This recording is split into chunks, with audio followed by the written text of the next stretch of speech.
सुप्रभात बच्चों, आशा है आप सब घर पर स्वस्थ होंगे। घर पर ही रहिए, स्वस्थ रहिए। बेटा, आज हम कक्षा 8वीं का पाठ 4 शिष्टाचार श्लोकों पर चर्चा करते हैं। शिष्टाचार शिष्ट प्लस आचार 2 शब्दों को मिलाकर बना है। शिष्टाचार सभ्य जनों के द्वारा किया जाने वाला आचरण। शिष्ट आचार, सबका ही आचार शिष्ट होना चाहिए, अच्छा आचार होना चाहिए, अच्छा आचरण होना चाहिए, अच्छा बिहेव होना चाहिए। और इन श्लोकों में यही बताया गया है कि हमें कैसा आचरण करना चाहिए। जो बातें हम बचपन से सीख लेते हैं वही बातें हमारे अंदर घर कर लेती हैं, वैसे ही हम बन जाते हैं। तो आइए हम शिष्टाचार श्लोकों पर चर्चा करते हैं।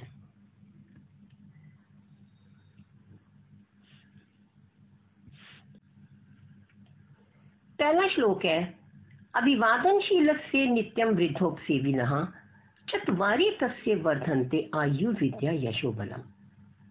अभिवादनशीलस्य, प्रणाम करने के स्वभाव वाले का, शीलस्य षष्ठी विभक्ति, नित्यम हमेशा, वृद्धोपसेविनः बड़ों की सेवा करने वाले का, वृद्ध प्लस उपसेविनः, नित्य बड़ों को प्रणाम करने वाले का और नित्य बड़ों की सेवा करने वाले का। 4 चीजें अपने आप से बढ़ती हैं, आयु, विद्या, यश और बल। कैसे बढ़ती हैं? जब आप किसी को प्रणाम करते हो तो वो आपको यही आशीर्वाद देते हैं कि आपकी लंबी आयु हो, आप पढ़ लिख कर महान बने, आपका यश फैलता है, आपके अंदर ताकत आती है। तो इसलिए हमें बेटा बड़ों को हमेशा प्रणाम करना चाहिए और उनकी सेवा करनी चाहिए। आपके घर में भी बड़े हैं, माता पिता भाई बहन सबकी सेवा करनी चाहिए। दूसरा श्लोक देखिए, यम माता पितरौ क्लेशम सहते संभवे निर्णाम न तस्य निष्कृति शक्या कर्तुम वर्ष शतैरपि। जिसको माता पिता, जिसको जन्म देने में जो कष्ट सहते हैं, क्लेशम कष्ट सहते हैं, मनुष्य को जन्म देने के लिए आप इस दुनिया में आए हो तो माता पिता की मेहरबानी से आए हो। माता पिता ने जो आपको जन्म देने में जो कष्ट सहा है, न तस्य निष्कृति शक्या कर्तुम वर्ष शतैरपि, वर्ष शतै प्लस अपि, उसका कर्ज 100 साल तक भी नहीं उतार सकते हैं।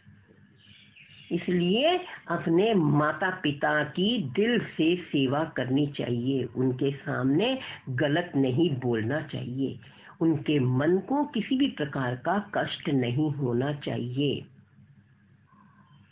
ठीक है, हमें इस श्लोक से यही सीखने को मिला कि हमें अपने माता पिता का कर्ज जो है हम 100 साल तक भी नहीं उतार सकते हैं, नहीं चुका सकते हैं। इसलिए माता पिता की सेवा करनी चाहिए, माता पिता का सम्मान करना चाहिए, उनका कहना मानना चाहिए।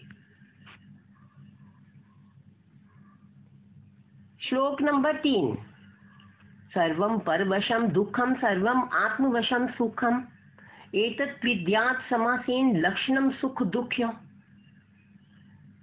कि सब कुछ दूसरे के अधिकार में है तो वो दुख ही दुख है।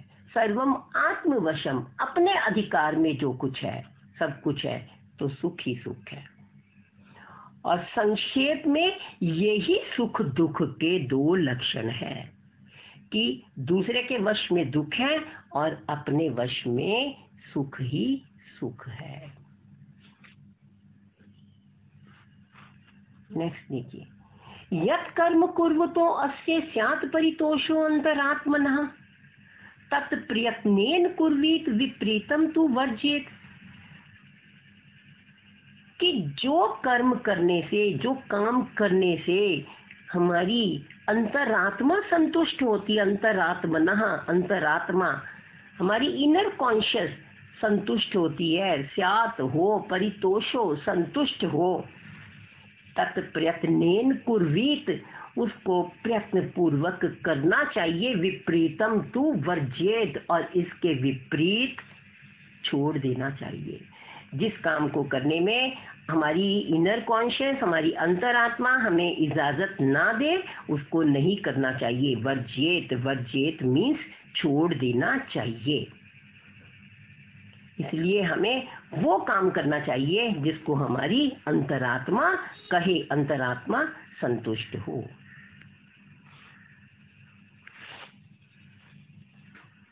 नेक्स्ट देखिए, दृष्टिपूतम न्यसेत पादम वस्त्रपूतम जलम पिबेत, शास्त्रपूतम वदेत वाक्य मनः पूतम समाचरेत।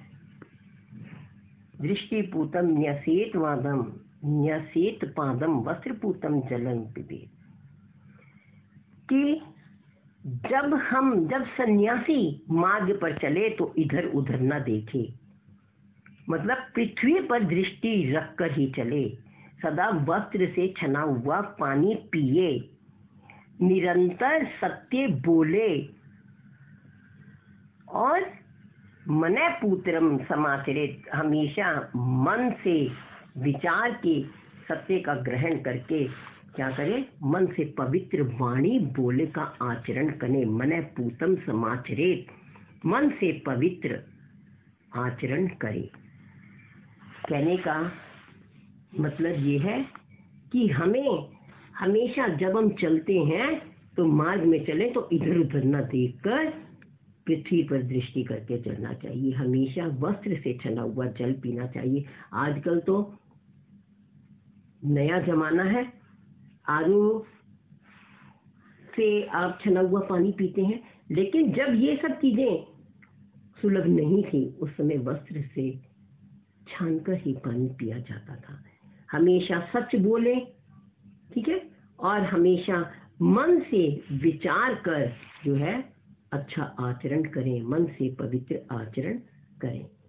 अब बेटा आपने ये श्लोक पढ़े और इन श्लोकों से जो भी कुछ आपने सीखा वो आप अपने जीवन में भी अपनाएंगे, तभी इन श्लोकों का पढ़ना या इन श्लोकों का अर्थ जो है वो आपके लिए सार्थक होगा। आशा है आप जरूर इसमें से कुछ ना कुछ भाग तो जरूर अपने जीवन में अपनाएंगे। धन्यवाद।